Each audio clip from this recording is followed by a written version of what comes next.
Hi, my name is Nairi, and this is a longer story. It's a longer video today about our full story around our boys who we've adopted, and they're 14 and 15. So grab yourself a cuppa, and I'm going to take you through the whole story and reflect on it.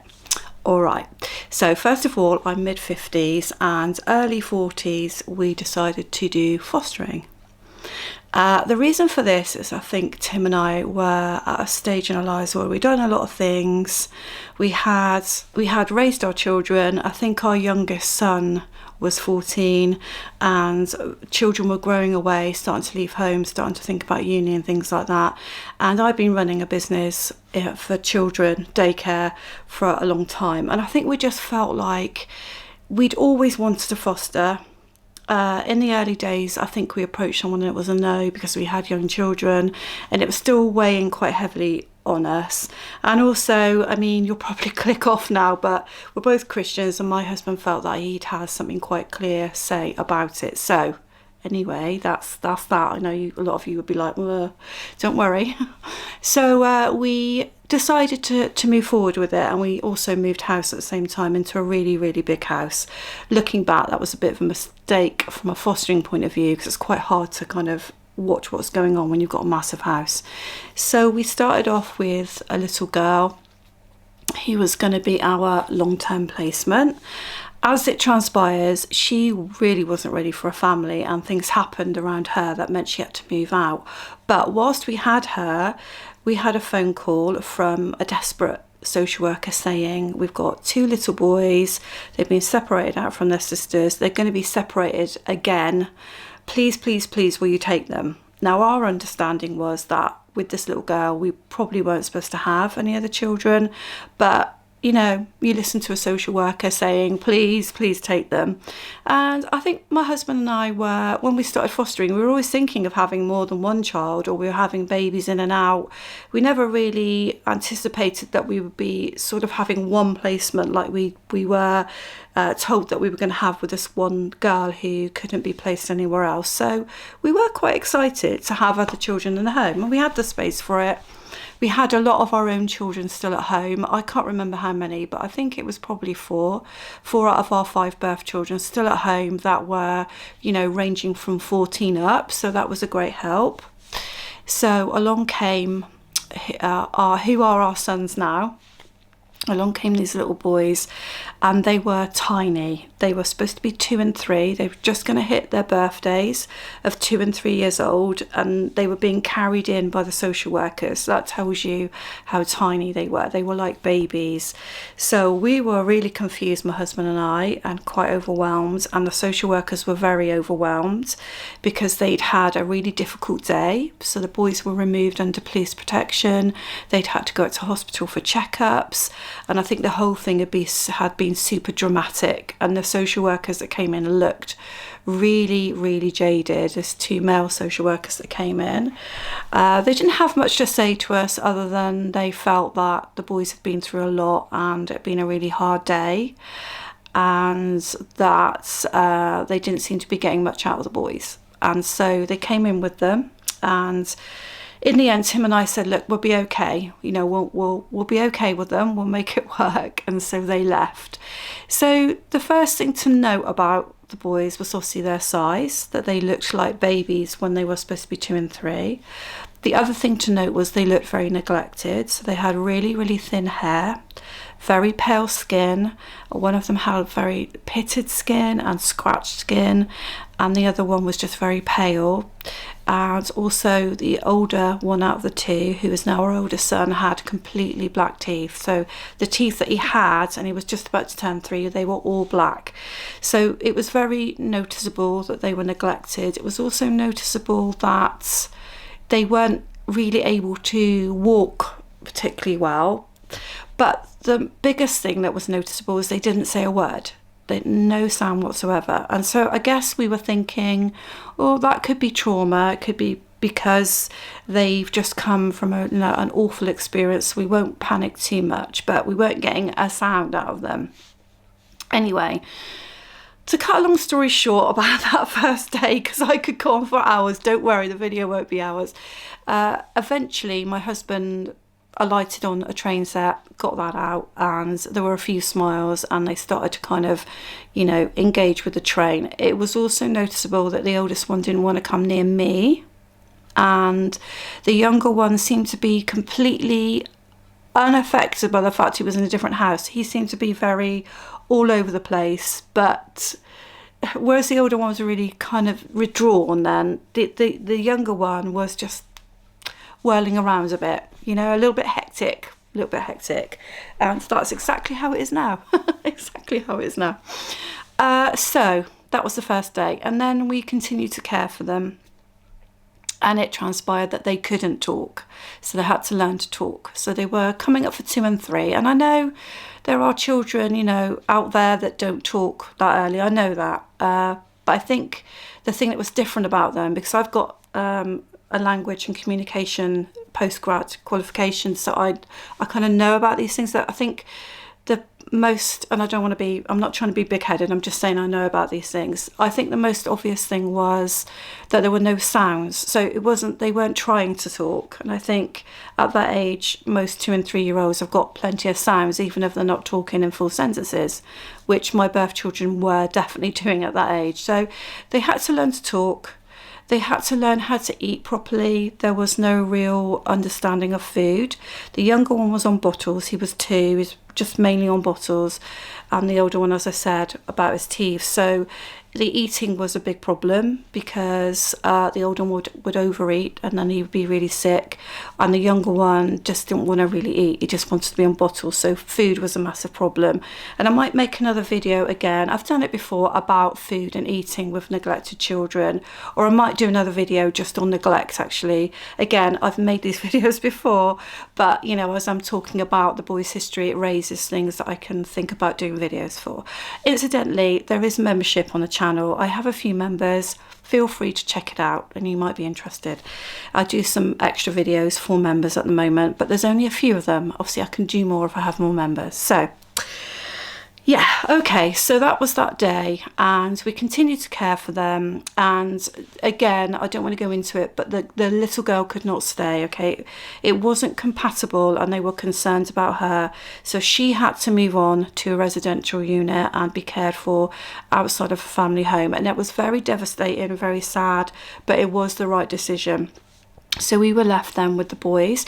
We were only meant to have them for 10 days as an emergency placement, because that was the arrangement. They'd been to one foster carer for a day and then come to us. And the rest, as they say, is history, because we still have them now. So those early days were hard. They were really hard, because it was like learning what they knew and what they didn't know. And it was obvious that they hadn't had many experiences at all. So let me just take a drink of tea, because, I can't go on for however long without having my tea. Everything was new, everything was different. So Christmas, they had no clue. It was big, like they didn't know what was going on. Birthdays the same. They had birthdays very quickly after they came to us. Out came a birthday cake for my oldest son. So it was 2 days after he arrived. He looked absolutely freaked out of his mind when that birthday cake came out. He had no clue what it was. Gifts, I think they did know, but everything was different, everything was new. First trip to the beach, even out in the garden, they seemed to be curious, strangely curious about outside.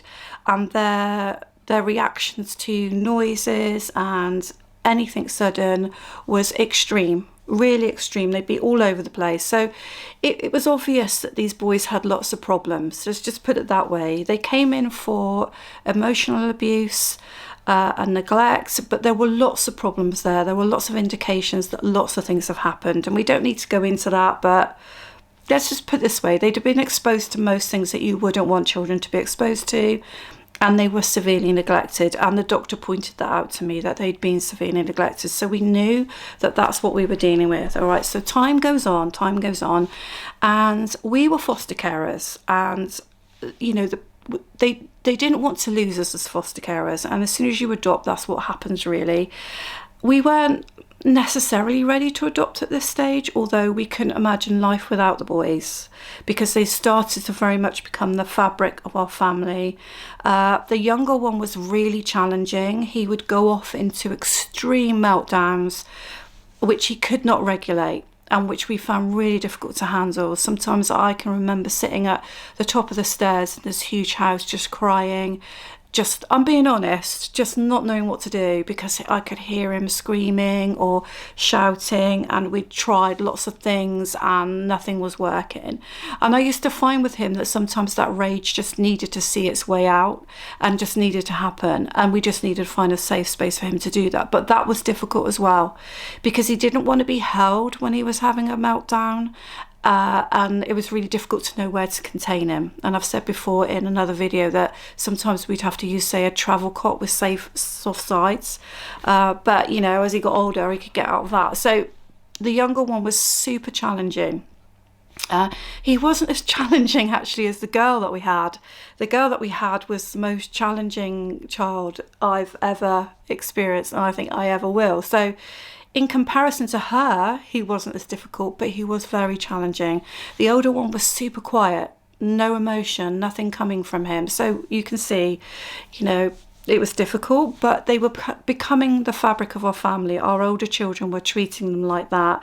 Our older children were great with, one was really arty, you know, the other one was really funny, the other one was really caring, you know, and we had my son, and it was great. Because we had Tim and I, who were in our 40s, so we had energy, but maybe not as much as a parent younger would be. But then we had our teenage or adult children that were there to support. So it was great. It was great. We managed to get by. So it came to the point when, you know, social care were like, well, we need to find adoptive parents for them. And we made it really clear right from the beginning, we would support the process, but we didn't think they were resilient enough. All right, so we said that at every meeting. Of course, we will support the process. They need to move on. They need to be adopted. That's the best route for them. But we don't think they're resilient enough. And I think that social care knew that. I think they knew that, but they wanted to try out for adoption for them, and we completely understood that.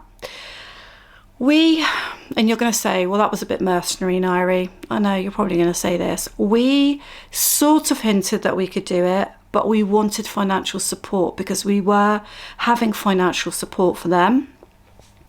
I could see kind of into the future that these boys were going to need a lot of support.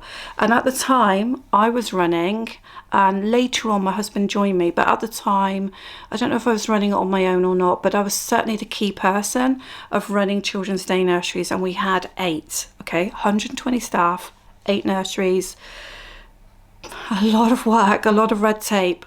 And I was almost getting the feel now of this tussle now of loving those boys, being pretty committed to those boys, but knowing the amount of work and time, stress and pressure, and then looking at this business that had loads of stress and pressure and thinking, I don't know that these two things match.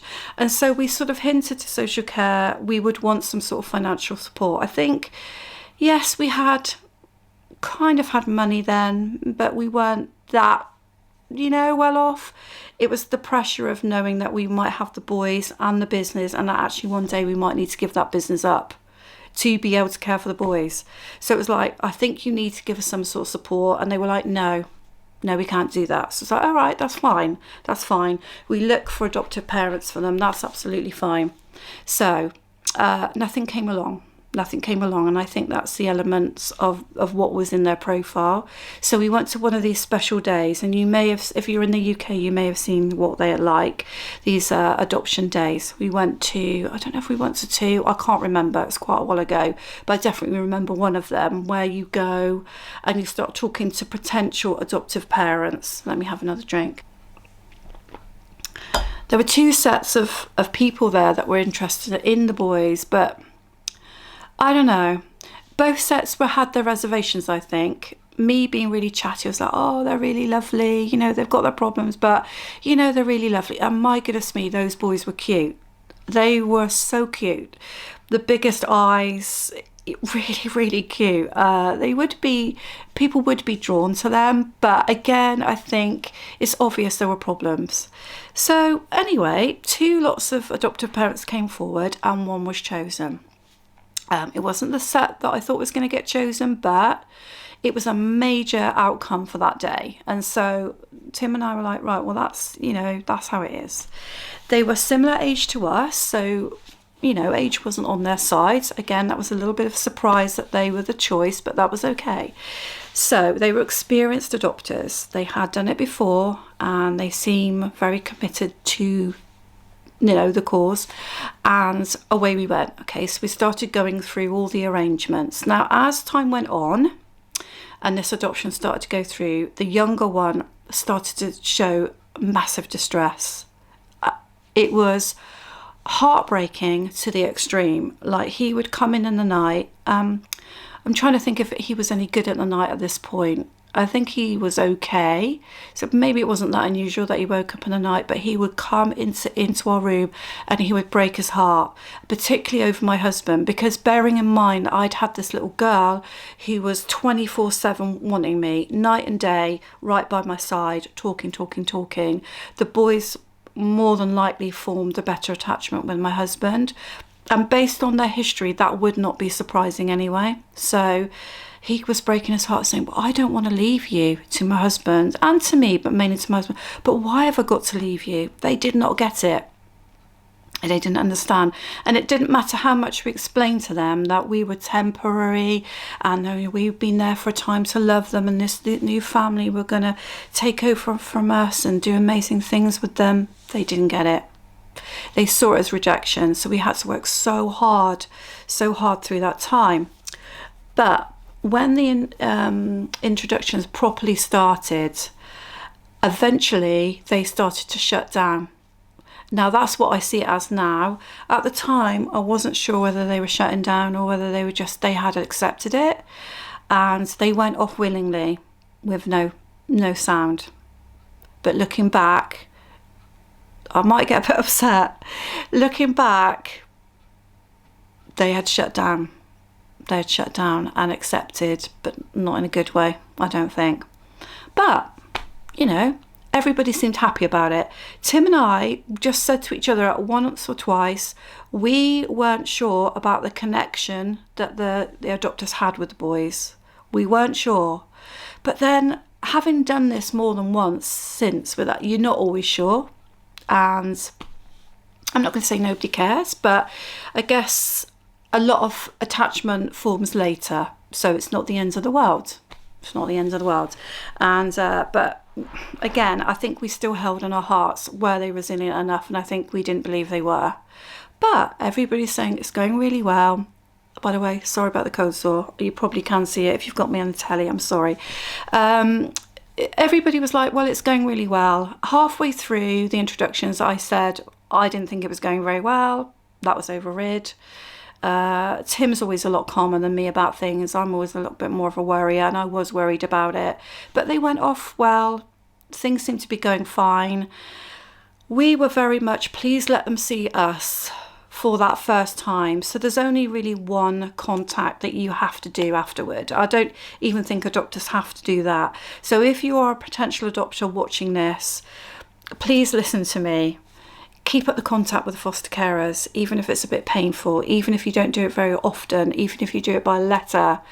Don't let your newly adopted children think their foster carers have fallen off the face of the planet if it was a good relationship. Don't let that happen, because it's not normal.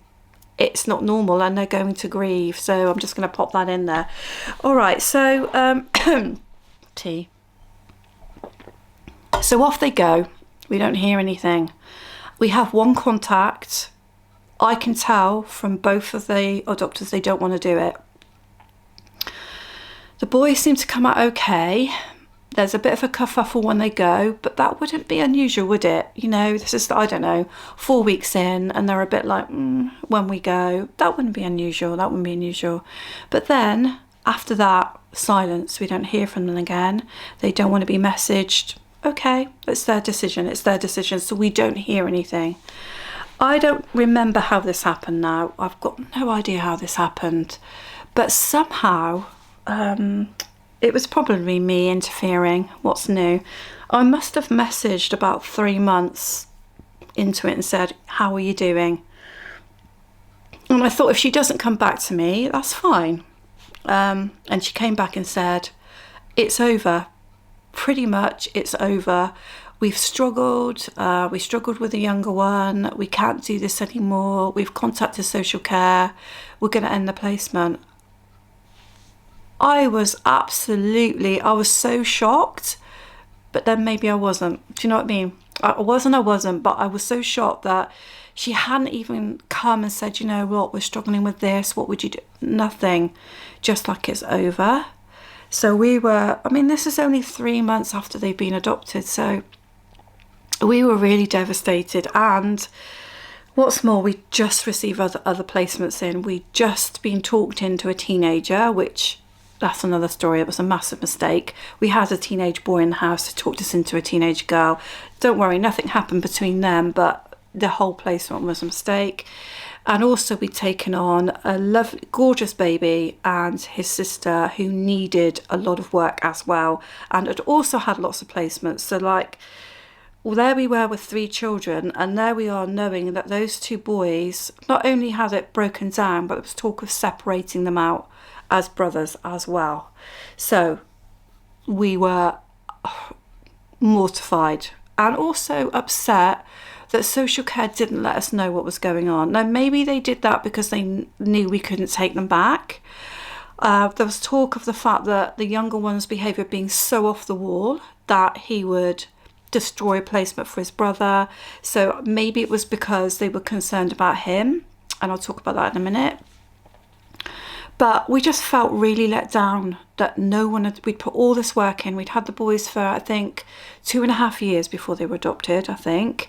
And no one had told us. We felt really like that those children didn't matter, that it didn't matter to us enough for someone to tell us. Anyway, it was hard, really hard to hear it. So then, Tim and I being Tim and I, do not let it rest, do we? Now, some people will be like, well, you've got 3 placements to concentrate on. Why would you? I know. But there was something about the boys that I kind of instinctively knew. Now, you're going to say, oh, don't be silly. How could you know? But I felt like I knew that somehow the boys were going to stay with us. So even when they went off for adoption, I was a bit confused that it had gone and it happened and it looked like it was going all right, because something in my heart of hearts told me that those boys were going to stay with us long term. And again, if you don't have faith, you'd be like, oh, I don't know what you're on about. But it was just, I felt like it was a calling to have them. And from a faith point of view, I felt like they were going to stay with us, and then they went, so I was really confused. And I have got things wrong before, I'm not always right. So then we wanted to get hold of people, and we couldn't think of where we could. I think we talked to a couple of social workers, and it was like, well, that's how it is. You've got 3 placements, you can't have them back anyway. If you have them back, then we've got to have a special exclusion clause for you, because with 5, it goes into children's home status, and we can't do that. So that was the main answer that we were getting. And there was one lady who was their IRO, we call them. So she was the one who always chaired the meetings for the social workers and brought everything together. So in a way, she was higher up than a lot of the people we were talking to. And I think we contacted her and said, we believe these boys will do better with us than anyone else. We believe they have an attachment with us. We believe we can provide for them into the future. And what's happened is tragic. It's tragic if they go to another home, because the little one won't make it. He will just, lose his mental health, and it will be a really sad situation, particularly for him. So she got it. She got it right away. She said, I understand exactly what you're saying. I believe they will be best with you as well. Let's see if we can fight it. She said, in fact, I'm going to fight it all the way. And even if I have to go to court and fight it, I'm going to fight that they deserve to have a family, and that family is you. So that was amazing to have that on our side. We didn't have to do all the work then, we didn't have to keep panicking, because we had 3 children to care for and they needed our work. So trying to be distracted by all this going on was not good. So again, to cut a long story short, she fought all the way. We got the boys back. When we got the boys back, they were in almost as bad a situation as when we first had them. Not as bad, but almost as bad. They seemed to be cut off from the world. They seemed to be so sad, so angry. They didn't look very well. I don't mean that the adopters neglected them. I don't believe that for 1 minute. I think the mental health and the strain of those boys moving away from us to another family had taken its toll. And according to the adopter, the younger one was just off the wall, and he came to us, he was off the wall. So I'm not going to say, oh, sweet endings, happy endings. It was wonderful, you know, to be reunited with them. It wasn't like that at all. They didn't trust us. They were happy to be back and to have our kids around, our adult kids around, but there were 3 other children in the home.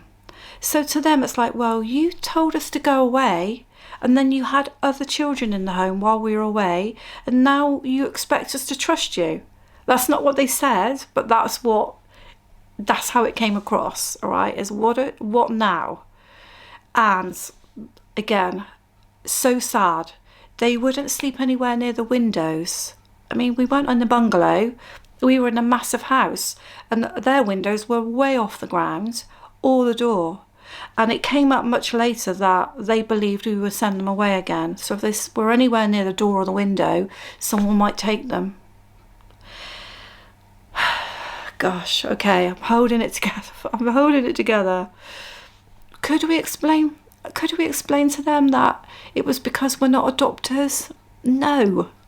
Because their additional needs, which we now know more clearly, would not have allowed them to get that inside, to understand that. We tried everything, but you know what? It was just going to be time. Time was the only thing that was going to heal that. Time. The younger one was so angry. So angry. We have a lot of trouble with him now. I mean, I'll get to the present day in a minute, but he would go mad. And now he was older. I got hurt. I got bitten. I think my fingernail got jammed. He was like a wild animal when he came back. And it was really, really tough because we had a baby who was under 1 and another little girl. And there came a point when Tim and I looked at each other and went, have we done the right thing? Because there were other children in the house. And so what we would do is one of us would go off and deal with him, and the other one would deal with the other children. And bearing in mind, we had a massive house. So we were able to sort of hive off the behaviour a little bit. And we also had adult children in the house. So we were able to manage it but there came a point where we're like, okay, if this doesn't calm down soon, we're going to have to go back to them and say, look, it's not going to work. But we didn't want to do that because we knew that the baby and the little girl were going to move on. They were going to find adopters. The baby was super cute. Again, break my heart when he went. And the little girl was gorgeous as well, hard but gorgeous. And we just knew that I felt differently about them. I really loved them, but the connection was different. I kind of had to let go of them. I knew they were going to move on. I knew they were going to find homes, but I knew the boys were just going to bounce around the system and probably never be adopted and possibly not even find long-term foster carers. And I just couldn't bear that, you know. So I kept going for a bit longer and things gradually improved. And I mean gradually. And when finally the teenager moved out, she went first. And then the other 2 were adopted into separate houses, but they were adopted. We could then finally concentrate on the boys and build that attachment up properly without any other distractions in the house. And I think that's when things kind of, you know, settled down a little bit, okay? So that's that. Can't remember much about the next couple of years, honestly. Probably just building them up, taking them to nice places, building memories and that sort of thing. And during that time, social care come back to us and said, what do you want to do? Okay, do you want to adopt them? We went, yes, we would, but we still want you to put some financial provision in place, because I think it was even clearer then that there were huge issues with the boys' development and behaviours and stuff like that. And they were still social care was still a little bit like, okay, we'll think about it, but not, they wouldn't commit. But they did say, but we're not going to move them away from you, so you can be their long-term foster carers. So we're like, okay, that's great. That's great. And I think because we could see how difficult the younger one was as well, there was a little bit of reservation on our part still at this point about adopting. And I do remember one of my daughters, particularly the one who's had more training in this area, saying, be careful, this is going to be a massive commitment, maybe you shouldn't. And I think back then we were like, well, you know what, if one of our adult children is against it, maybe we shouldn't. So we didn't do it then. But time went on, and again they became much more situated within our family, and more birthdays go by, more Christmases go by, things happen and they're part of that. And I think everyone can't imagine them being anywhere else now. Everyone can't imagine it.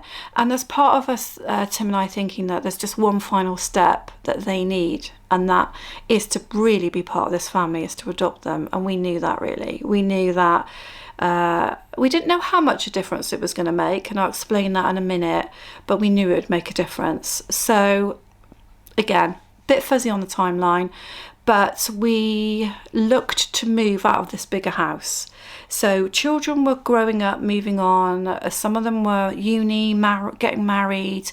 Our family was reducing. We didn't need the space. We'd worked out how fostering happens, and that you can't have more than 4. So we couldn't imagine having any more alongside the boys at this point. So we decided to do up the rest of the house and sell it. That was a big thing, but we did that and look for a new area. Okay, so yeah, that was tough to think about moving into a new area. I think we had a new social worker that questioned it, but we were like, we think these boys need a new start, a new area, a new community. And I think that we might have a blip, but actually it might be worth it. So that's what we did. We moved into a new home. And it was smaller. It's in a nice little community where we are now. We're still here now, and things started to really build then. So we found a new church which we felt could accommodate them. We, accessed the swimming pool, got them swimming lessons in the schools, and started to really build a foundation for them. And looking back, that was a really good move. Really, really happy we did that. Still really happy we did that. So then we started to talk to social care again, and they said, okay, we know that these boys can't get adopted. We know that they have huge issues and problems, and that was very clear from their previous adoption. So we will give you an allowance for the boys. And I think once that fell into place, we felt more comfortable, because I was getting into the point where I really wanted to get out of the business and sell it. That was not easy, because it was 8 day nurseries. It was going to take a big company to buy us out. And so we started working on that as well, the exit strategy. And that was tough, but we were working on that. We were working on me being free. And at this point, my husband was working with me a couple of days a week as well. So us both being free to concentrate on these boys. And that happened. We did sell the day nurseries eventually.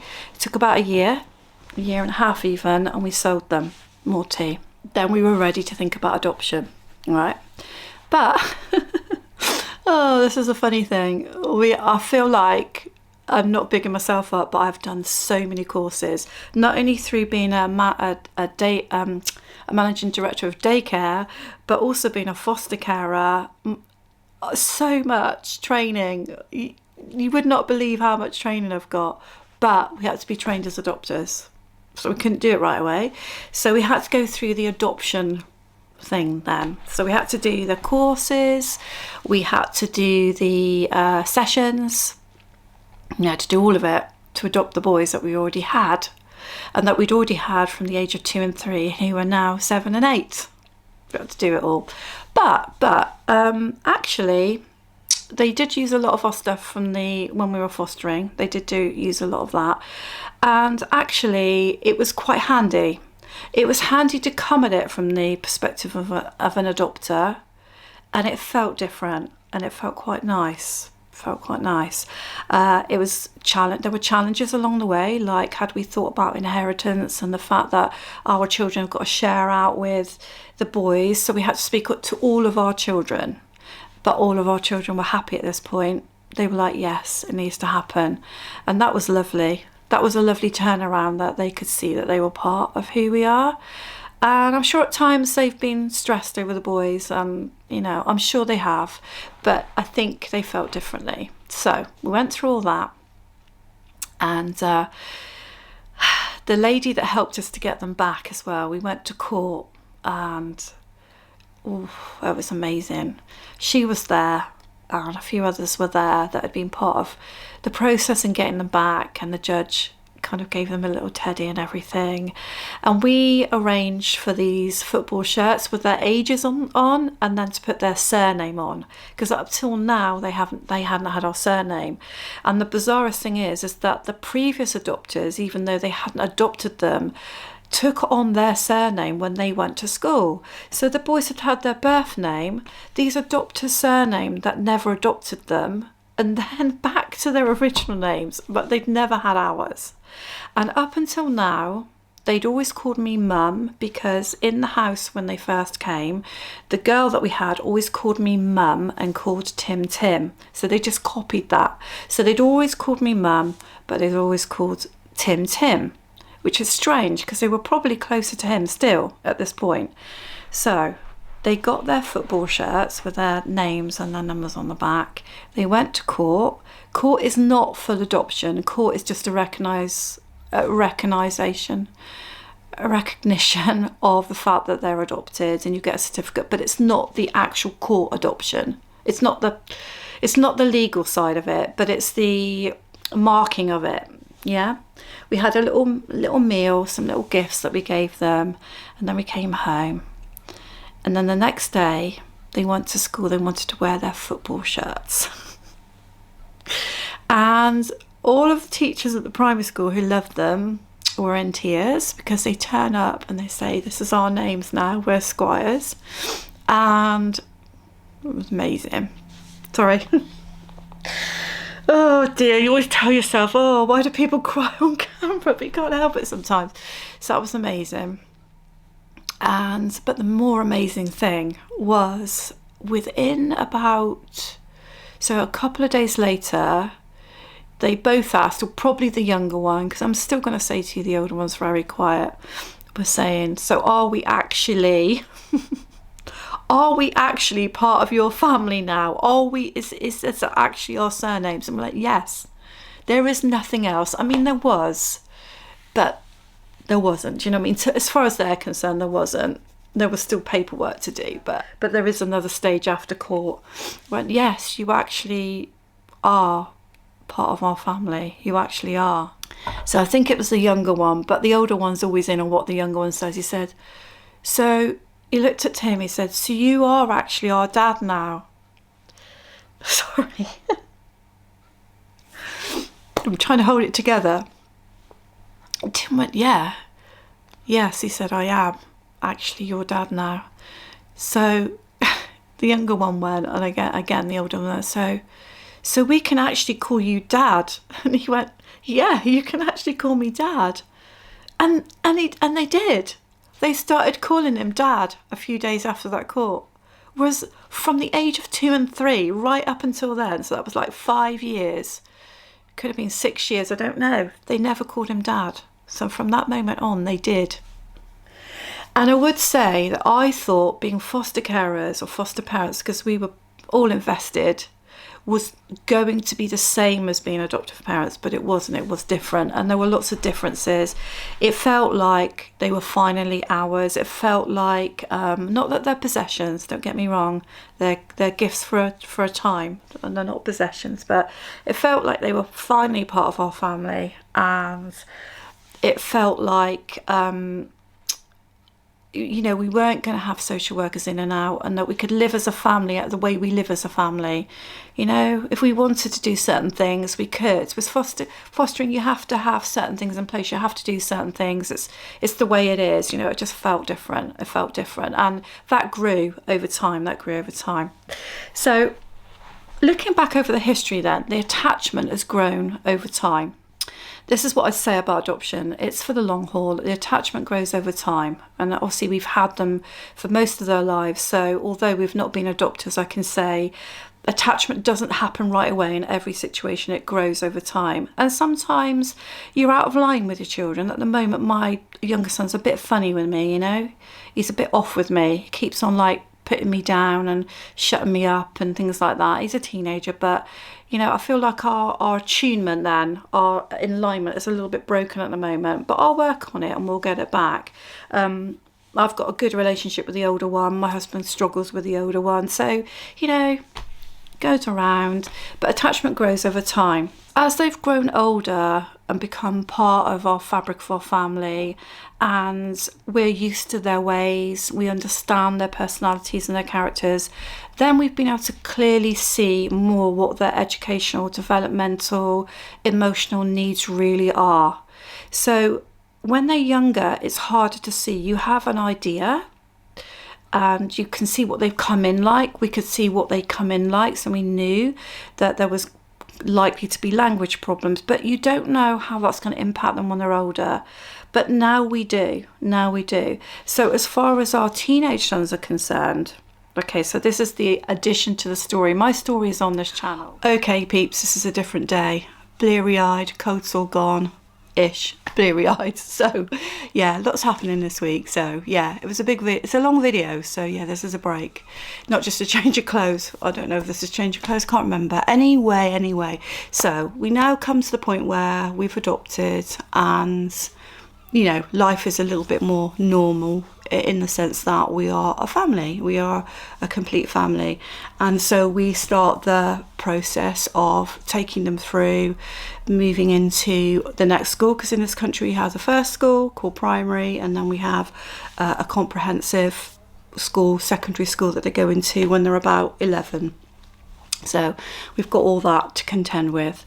So as time goes on, I think their personalities shape more, and it just becomes more apparent what is part of who they are and what is part of what the trauma has caused, and still the problems that we might have to contend with. So with the younger one, very much around friendships, not really having empathy toward other people, and the angry outbursts. Okay, so still a lot of those to contend with.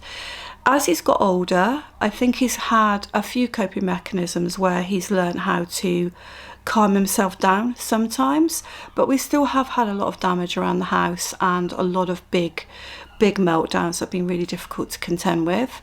So that hasn't changed from when he was a little boy. And for the older one, perhaps there's been more that's come out really about how limiting his language, expressive and just descriptive language, how much of that's caused problems for him, and how difficult then he's found it to access education. So when they were in the first school, I think a lot of the teachers compensated for them, and we had a feeling that was happening because they were very fond of them. I think they were very secure in that first school, and I think especially with my older son, they were maybe making out that he was doing better than he was, because they were giving him lots and lots of one-to-one support, and probably the same for my younger son as well. So obviously when they then moved up to the next school, everything just crashed down. Honestly, it really did. It became so much more apparent the gap there was for both of them really with their peers, and that this school isn't going to be able to hold their hand through everything. They don't have the capacity, they don't have the staff, and so big problems started to happen. As soon as the older one went to school, he got bullied pretty much day one, and the younger one just got very frustrated, very angry, very tired of everything. So we worked really hard to get assessments for them then. We'd gone forward for these assessments before in the first school, but they were like, no, we think they're doing very well. They're sort of catching up. We don't think they need all this. So that was frustrating, but we kind of took on board what they were saying. Sorry, tired, been up to see a little new grandbaby, tired.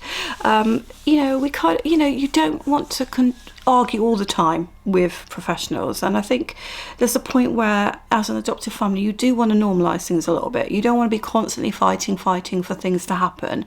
Looking back, we should have, but you sometimes just want to let sleeping dogs lie. I hope you know what that means. Just let it be. So we when they went into the next school, it became apparent we needed to do more. We needed to work a lot harder to get what they needed. So we progressed with disability living allowance for my older son, because it was becoming more apparent that independence may not be a possibility for him. Even now, we don't know. And we also progressed lots of assessments for him. And also for the younger one, we did the same, slightly down different routes, okay? So the culmination of that was lots of paperwork and assessments put in place for the older one that told us more the level of how much he was struggling, and for the younger one. But if I'm honest with you, for the older one, it didn't culminate in an extra support that he needed. So it clearly said that he could be in a specialist school, but they didn't provide anything for him at this point because he was already in mainstream. So we get to the point, this is much nearer, closer to home now, where he then cannot cope. All right, we're going through exams, it's starting to happen, his self-esteem is rock bottom, and if you look back on my videos, you will see me talking about this, to the point that we are so worried about his mental health. I mean, so worried. So in the end, we started to homeschool him quite recently, and then brought that mental health back up. The reason why I'm telling you this is because all the way through the adoption, since we've adopted, their mental health, levels of anxiety, and their development have played a big part in how they cope or they don't cope. And really, from little boys, it was obvious that they were going to really struggle. But as going through teenage, puberty, and now going into manhood, it's more obvious how much they're going to struggle with some elements. That for the older one is definitely developmental, being able to take stuff in and communicate. For the younger one, it's definitely around relationships and understanding people. That's the bottom line. They're really going to struggle with that, and that might impact whether they can be independent or not. So let me just put a positive spin on that, okay? So when I look back at how they came in and I look at them now, sometimes it's a 50-50 split about how I feel. So sometimes I'm looking at them and I'm thinking, you are amazing boys, you have done amazingly well. And sometimes they really surprise me. We can be in an event, we can be doing something, and I cannot believe how lovely they are being. And sometimes they will go and do something away from us, and someone will say, you should be so proud of your boys, the way they've behaved. So my younger son went to a weekend away recently, which we were really worried about because previously being away from home had caused them a lot of problems. The feedback was, your son was excellent. He was amazing. He was so well behaved. You should be really proud. That was just so lovely to hear. And also they went down to a birthday party to help with my daughter's children. She said the same. They are an absolute credit to you. All right, so that can happen. It can happen when people say they're just lovely children, you are doing an amazing job, they are doing an amazing job. And sometimes at home as well, I'll just look at them and go, you're just so sweet, you know, you are just so lovely. There's bits about you that I just adore. And in some ways as well, you know, because my birth children are bright and they didn't have the struggles that my adopted sons have had, I'm super proud of them at getting to this point in life and being able to do what they can do. Super proud. And there are times I look at them and think, you might surprise us, actually. You may be independent, you may be fine. But there are other days when it feels like they are so much younger. So much more difficult. Like I'll just say now, I've just asked the younger one to pick a towel up off the floor in the bathroom. Simple request. And he says, oh, I'm doing something for Dad, I say, fine. And then I come in here to record this last bit and he's gone on the telly to start doing what he wants to do. I said, I've just asked you to pick a towel up off the floor. And then we have a huge confrontation just over that. So I said, well, you can't come in here because I'm doing this, so you need to go and do it. You know what I mean? So some things I feel like we're battling all the time, those same things, that same blueprint they came in with, and that even though they're 14 and 15, it feels like we're dealing with 7 and 8 year olds, sometimes younger.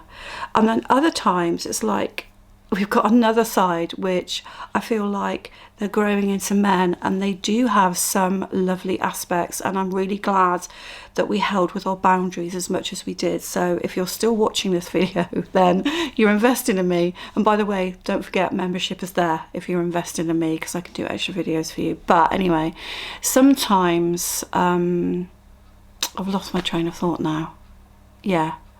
Sometimes I'm looking at them and I'm thinking, you're going into, you know, manhood, and actually you have lots of lovely traits. And we held fast. We held fast with the older one about him understanding about hygiene and that he has to speak out. He still doesn't sometimes, but he's better. He's better at sharing, and I'm glad we held out for that. I'm glad I gave him all those hundreds of hours of time of letting him sort of pause and talk to me, or not letting him walk away when it's clearly a problem. And with the younger one, the boundaries have been around, if you lose your temper and you crack your phone again, or you smash something up, or you hurt someone, you can't then just say sorry and then just pick up where you left off and, you know, have the same treats or have this, you know, there will be consequences. And we stuck with that. There are years when we struggled what those consequences were going to be, and how we were going to deliver them, and how we were going to deal with this aggressive behaviour. And we've made some mistakes. Trust me, we've made huge mistakes at times. But I'm glad we stuck with the plan of keeping those boundaries tight. So I just suggest you do the same, because when they're little, you might want to let them get away with a few things, and that's fine. But as they get older, you won't want them to get away with those things, because it's going to be more crucial that you don't. So, yeah. So we live a mixed life, you know. We live lives where sometimes things are really good, sometimes things are really bad.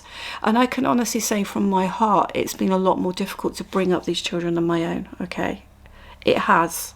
And you know, I can't lie to you, it has.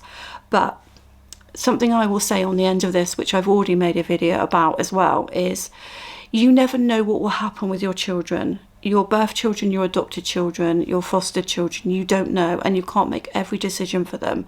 And even with my birth children, there's been some real surprises out there, and things that I found incredibly difficult to deal with, very difficult. Some of them now still bring me a lot of pain.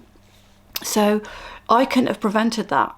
You feel like as a mum or as a dad or a carer or whatever that you can, and you can put everything in place. You can put all the stepping stones in place, you can put all the support in place, you can put the boundaries in place, you can nag professionals. You know, we're still waiting and hoping and praying that the older one can go to this college that we want him to go to, but it looks at the moment that they're not going to provide funding.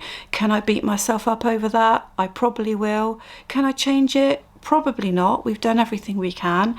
So you can't actually change everything and do everything for them. And as they get older, you will realise that you can't put everything right that's happened to them. The levels of anxiety that they sometimes live with, and the levels of developmental trauma that they live with and problems they live with, you can't be responsible for putting all that right for them. And my husband and I have learned to start letting go a little bit and realising that we do what we can, but we have to look after ourselves, and we have to have time for ourselves, and we have to trust that, you know, one day everything's going to be okay. And if it isn't, then it's not necessarily down to us and our poor parenting or lack of fighting or whatever. So I hope that helps you. I hope you've enjoyed this video. I know it's super long, and sorry about the change part way through, but it's lovely to talk to you guys. I hope you've enjoyed that, because if you're quite new to the channel, you may not have known my story. Well, you may, but hopefully you've got to know me a little bit better and my family a bit better. So see you on Fly Little Birds. Thank you.